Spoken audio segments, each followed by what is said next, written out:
brought to you by V-Guard, a product by Sensodyne and Vimal. We are Zubaki. Rajkot game zone અગ્નિકાંડ બાદ અમદાવાદ મનપા પણ એક્શનમાં આવ્યો. Ahmedabad મનપાએ gaming ઝોનની ચકાસણી પૂર્ણ કરી અને વિગતો મળી રહી છે કે અમદાવાદમાં નાના મોટા કુલ 34 ગેમિંગ ઝોન છે. 34 પૈકી 28 ઇન્ડોર અને 6 આઉટડોર ગેમિંગ ઝોન છે. 34 પૈકી 31 ગેમિંગ ઝોન પાસે એનઓસી ઉપલબ્ધ છે અને 3 ગેમિંગ ઝોન પાસે એનઓસી ન હોવાથી મનપાએ સીલ કર્યા હોવાની પણ વિગતો મળી રહી છે. ગોતા, ચાંદલોડિયા અને નિકોલમાં ગેમ ઝોન સીલ કરાયા છે. ફાયર એનઓસી નથી મળી આવી, જે કારણે સીલ કરાયા છે.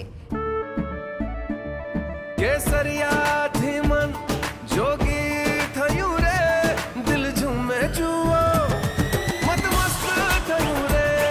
કેસરિયાથી મન જોગી થયું રે. હર પળ મનાવો કેસરી તહેવાર. વિમલ, બોલો જુબાન કેસરી. ગેમ ઝોન પાસે જરૂરી લાયસન્સ ના હોવાના કારણે સીલ કરાયા હોવાની વિગતો મળી રહી છે. જરૂરી દસ્તાવેજો મેળવ્યા બાદ આ ગેમ ઝોન ફરી શરૂ કરવામાં આવશે. ગોતાના ફન ગ્રીટો, નિકોલનું ફન કેમ્પસ અને ચાંદલોડિયામાં joy and joy game zone seal કરાયા. 34 પૈકી 28 ઇન્ડોર અને 6 આઉટડોર ગેમિંગ ઝોન કે જેમાં તપાસ હાથ ધરવામાં આવી હતી. તમામ જે મહત્વની બાબતો ગેમ ઝોનમાં હોવી જોઈએ, જે સુરક્ષા ગેમ ઝોનમાં હોવી જોઈએ, તે તમામ બાબતોની ચકાસણી કરવામાં આવી હતી અને તે બાદ ચકાસણી પૂર્ણ થઈ ગઈ છે.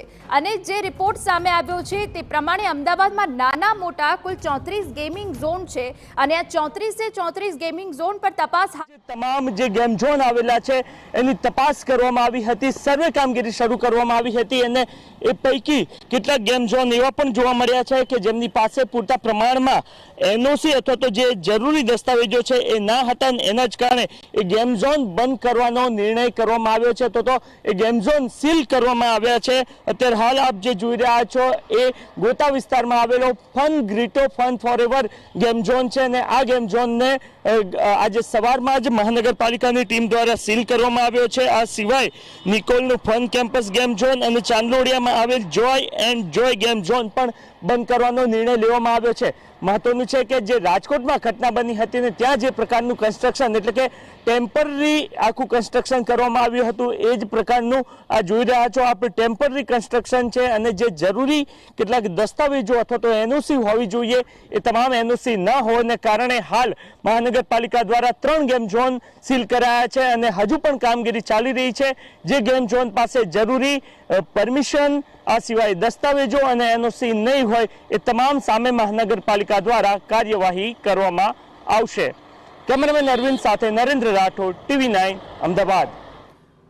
તો 3 ગેમ ઝોન પાસે એનઓસી ન હોવાના કારણે સીલ કરવામાં આવ્યા છે. બાકી જે 31 ગેમિંગ ઝોન છે તેમની પાસે એનઓસી ઉપલબ્ધ છે. Brought to you by V-Guard, a product by Sensodyne and Vimal. We are Zubaki.